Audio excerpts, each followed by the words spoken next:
Sign. Hey, what's up everybody? It's Nick again. Today I'm refinishing this shelf for a friend of mine. Refinishing furniture isn't something I typically do, but I decided to give it a try and see what I could come up with.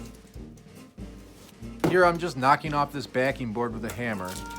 At first I tried to save it, but it just didn't seem worth it to me, and I figured I'd just buy something new at the end. Knocking this off just makes it way easier to access both sides and remove all the paint. This product is called Citrus Strip, and it worked great.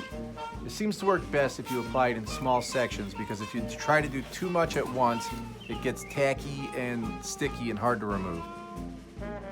20 minutes later, I was ready to remove the paint, and it went way easier than I expected. I was just dipping my scraper and metal brush directly into the mineral spirits and then scraping off the paint. This seemed to clean it and remove the paint at the same time.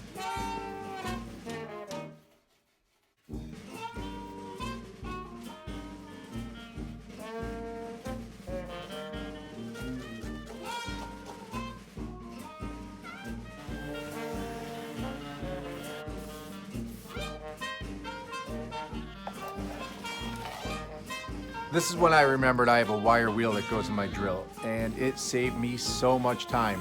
I highly recommend using one if you have one, and if you don't, I recommend buying one if you're doing a project like this.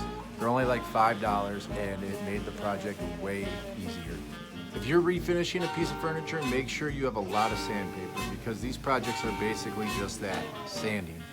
I sanded so much I ran out of paper for my disc sander and had to hot glue squares onto the worn out pads for the disc sander. To get into the hard to reach corners, I used a chisel and a Dremel. It worked great, but you may want to use a plastic scraper because the metal chisel could scratch your workpiece. For me, it was okay because my customer was looking for a rustic farmhouse look, which is a great way to hide imperfections. Once I finished the majority of the sanding, I just added some white and aqua paint, blending them together while they were still wet.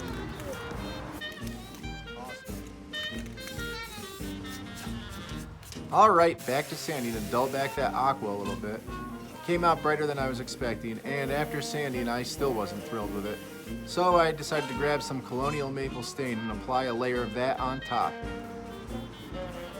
I wiped it off as soon as I applied, and it gave me the exact look I was hoping for. It aged the piece and dulled back that aqua the right amount. After that, all that was left was a couple coats of poly and the backing board. For the backing board, I just did a layer of colonial maple stain with a whitewash over top.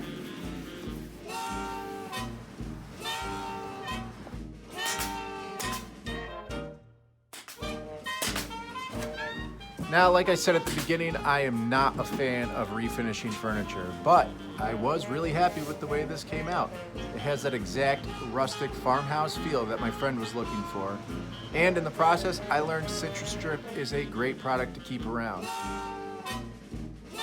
That's it for today. Hope you enjoyed the video. Bye. See you again. And have a good dream. Bye.